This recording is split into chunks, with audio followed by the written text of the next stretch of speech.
এর মধ্যে এমন কেউ আছে যে সৎ কিন্তু তার নামটা আসছে? বলেন, and you have to give me evidence that he is honest. 2007 সালের 11 জানুয়ারি এদিন সেনা সমর্থিত তত্ত্বাবধায়ক সরকারের উত্থান বদলে দিয়েছিল দেশের রাজনীতির চেনা সমীকরণ। সেই ঝোড়ো সময়ের দুই প্রধান কাণ্ডারি ছিলেন ডক্টর ফখরুদ্দিন আহমদ এবং জেনারেল মইনুল আহমেদ। দীর্ঘ 1.5 দশক পর আবারও আলোচনায় কেমন আছেন, কোথায় আছেন পরাক্রমশালী সেই দুই ব্যক্তি?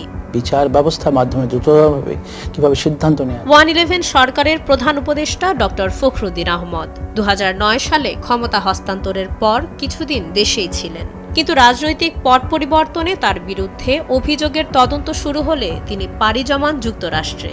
বর্তমানে মেরিল্যান্ডের অভিজাত পটোম্যাক এলাকায় স্থায়ীভাবে বসবাস করছেন তিনি। জানা গেছে যুক্তরাষ্ট্রে নিজের এবং মেয়ের পরিবারের জন্য দুটি আলাদা বাড়ি রয়েছে ফখরুদ্দিন আহমেদের।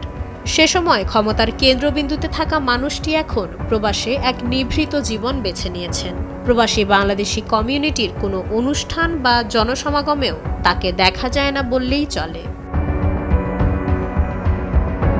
সেই সরকারের নেপথ্য কারিগর হিসেবে পরিচিত তৎকালীন সেনাপ্রধান জেনারেল মইনুল আহমেদ 2009 সালের মাঝামাঝি সময়ে অবসরে যাওয়ার পরপরই দেশ ছাড়েন তিনি। গন্তব্য ছিল যুক্তরাষ্ট্রের ফ্লোরিডা। প্রবাস জীবনের শুরুতেই মরণব্যাধি ক্যান্সারে আক্রান্ত হন তিনি। বর্তমানে ফ্লোরিডার পাম বিচে অনেকটা নির্জন ও নিভৃত জীবন কাটছে তার। লড়ছেন মাল্টিপল মাইলোমা ক্যান্সারের সঙ্গে।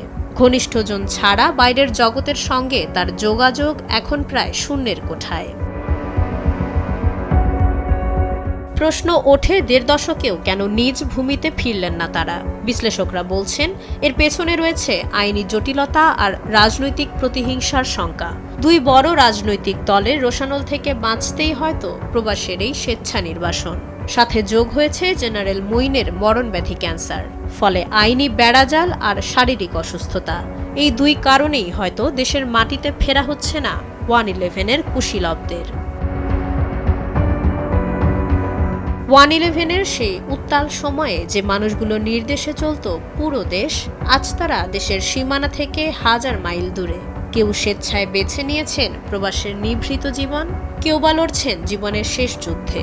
বাংলাদেশের রাজনীতির মহাকাব্যে এই দুই চরিত্র আজও অমীমাংসিত এক বিতর্ক।